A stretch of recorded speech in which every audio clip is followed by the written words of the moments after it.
Hi hello welcome to women's collective. Trolling భూతం ప్రస్తుత సమాజంలో ఎంత పెద్ద ఉపద్రవంగా పరిణమించిందో చెప్పాలంటే చాలా ఇన్స్టాన్సెస్ మనకున్నాయి.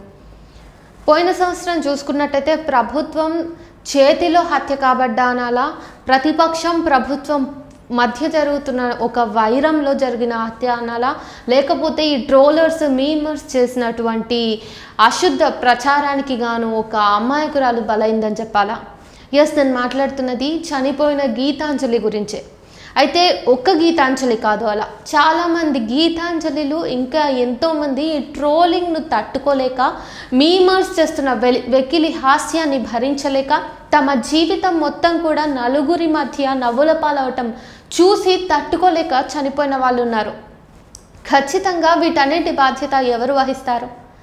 అయితే ఈ మధ్య కాలంలో మనం చూసుకున్నట్టయితే ఈ ట్రోలింగ్ మీమ్స్కి సంబంధించి ఈ సంస్కృతి ఎంతగా వ్యాప్తి చెందుతుందంటే ఒక హద్దు అదుపు అనేది లేకుండా పోతుంది.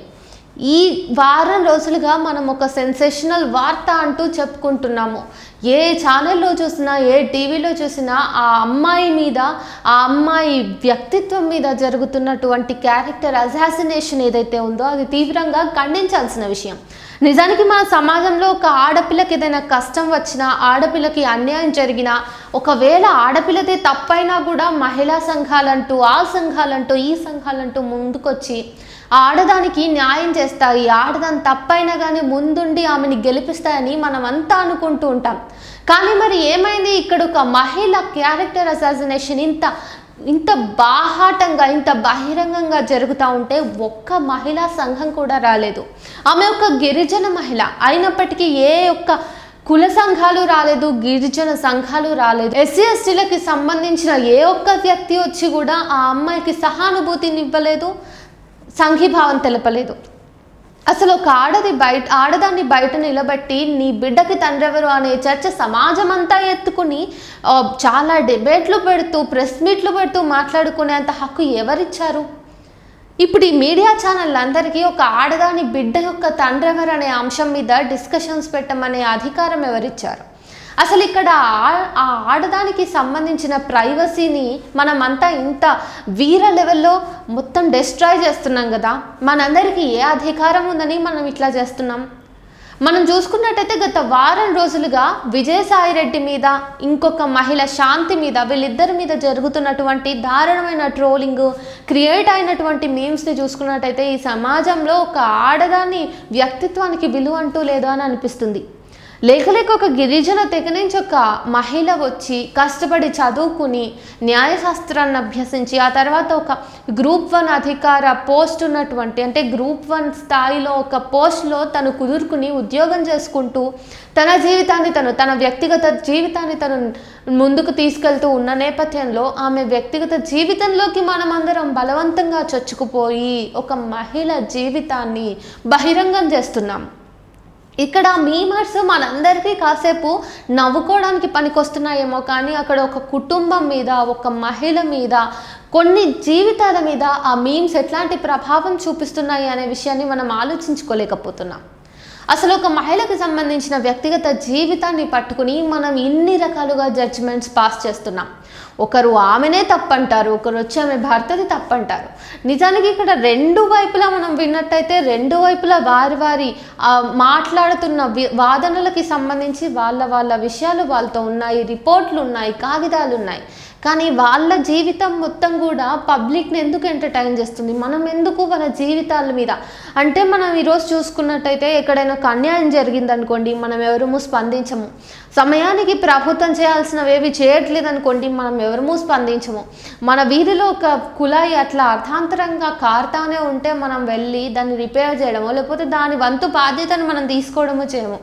సరే, ప్రభుత్వ పరంగా ఏదైనా లోపాలు ఉంటే ఎత్తి చూపించే పని చేయము మనం, ఈవెన్ హక్కుదారులమైనా కానీ, మనకు అధికారం ఉన్నా కానీ ఏదో ఒక మీమ్ని తయారు చేసి బజార్లోకి వదిలేసి దాని మీద మనమంతా కుళ్ళుజోకులు క్రియేట్ చేసి కొంతమంది మనుషుల వ్యక్తిత్వాన్ని హననం చేస్తాం చూడండి. ఈ విషయంలో మాత్రం ఎప్పుడూ ముందుంటాం. నిజానికి ఈ మధ్య కాలంలో ఈ ట్రోలింగ్ ఇంకా ఈ మీమ్స్ అనేవి ఎంత పెద్ద సోషల్ ఈవిల్స్గా మారుతున్నాయంటే, ఇవి క్రియేట్ చేస్తున్నటువంటి రాద్ధాంతాలు ఏవైతే ఉన్నాయో మనందరిలో నిజంగా మానవత్వం మిగలటానికి ఇవి ఏమాత్రం కూడా తోడ్పాటును అందించట్లేదని చెప్పాలి. ఒక మీమ్స్ని చూస్తాం, కాసేపు నవ్వుకుంటాం, 10 మందికి షేర్ చేస్తాం. అది చూసిన వాళ్ళు ఊరికే ఉంటారా? వాళ్ళు నవ్వడంతో పాటుగా అందులో ఖచ్చితంగా ఒక మహిళ మీద వాళ్ళు కామెంట్స్ చేస్తారు. నిజానికి ఇక్కడ శాంతి అనే మహిళకి డబ్బు లేనందుక, లేకపోతే ఆమె వచ్చినటువంటి సామాజిక నేపథ్యం ఒక గిరిజన తెగ నుంచి వచ్చింది కాబట్ట, ఎందుకు ఈరోజు మనం ఎవరిని కూడా క్యారెక్టర్ అసాసినేట్ చేయకుండా ఆ మహిళని మధ్యలో పెట్టి ఆమె చుట్టూతా రాజకీయాలు ఎందుకు నడిపిస్తున్నాం?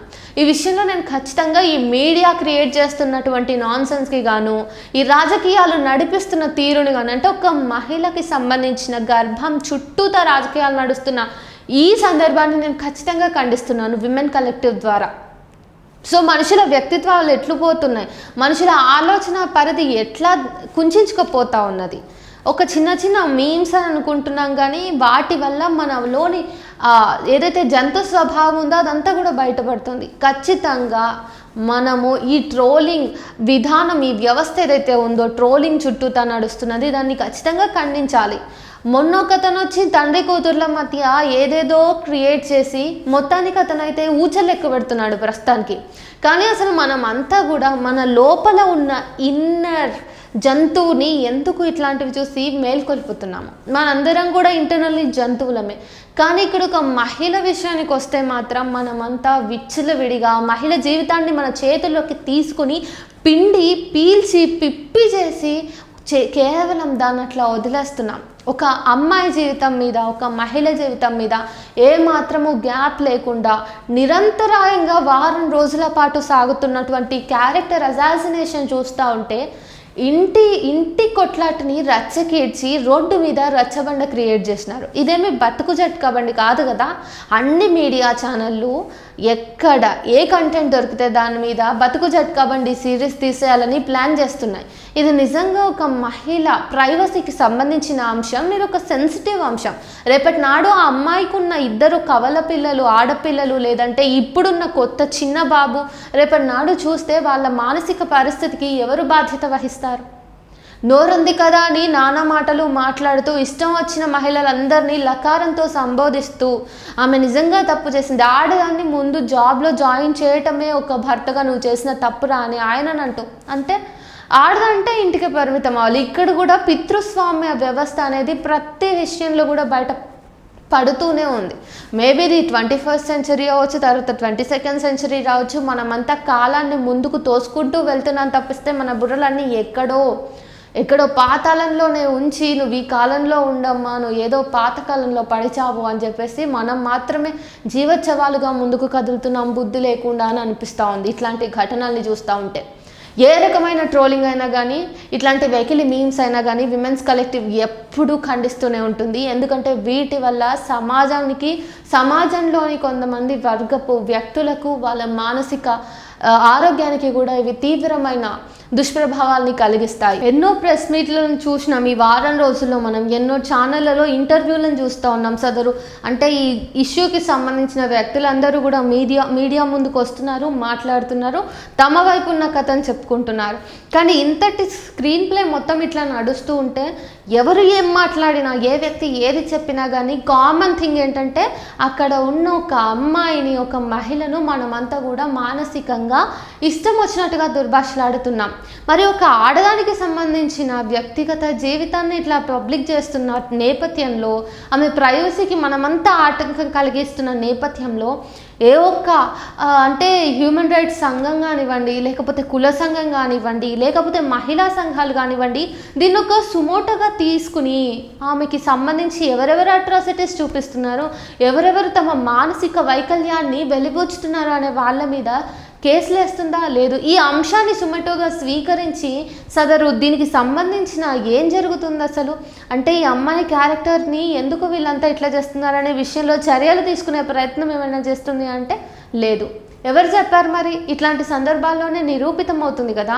ఒక మహిళ, అది కూడా అట్టడుగు వర్గం నుంచి బయటకు వచ్చి కష్టపడి ఎదిగిన మహిళ నిజంగా తప్పు చేసిందా చేయలే, అసలు తన వ్యక్తిగతం మీద మనం జడ్జిమెంట్స్ పాస్ చేసే రైట్సే లేని చోట మరి ఏ సంఘము కూడా ఆమెకి మద్దతునివ్వకపోవటం, ఏ సంఘము కూడా మోరల్గా ఆమె పక్కన నిలబడకపోవడం చూస్తుంటే మీకు అర్థమవుతలేదా? నిజంగానే ఈ సమాజంలో న్యాయ వ్యవస్థ కానీ లేదంటే పోలీసు వ్యవస్థ కానీ ప్రభుత్వాలే కానీ ఖచ్చితంగా ఒక మనిషికి న్యాయం చేయాలన్నా లేదంటే ఆ మనిషికి జరుగుతున్నటువంటి అన్యాయాల మీద తాను పోరాడాలన్నా కూడా ఖచ్చితంగా సదరు బాధితుల యొక్క ఆర్థికపరమైన సామాజిక పరమైన జెండర్ పరమైన స్థాయి ఎట్లా ఉంది, వాళ్ళ నేపథ్యం ఏంటి అన్నది ఖచ్చితంగా చూస్తుందని మరోసారి నిరూపితమైంది కదా. సో ఇట్లాంటి ఇన్ఈక్వాలిటీస్ అన్నింటినీ కూడా విమెన్స్ కలెక్టివ్ ఖచ్చితంగా ఖండిస్తుందనే చెప్తున్నాను.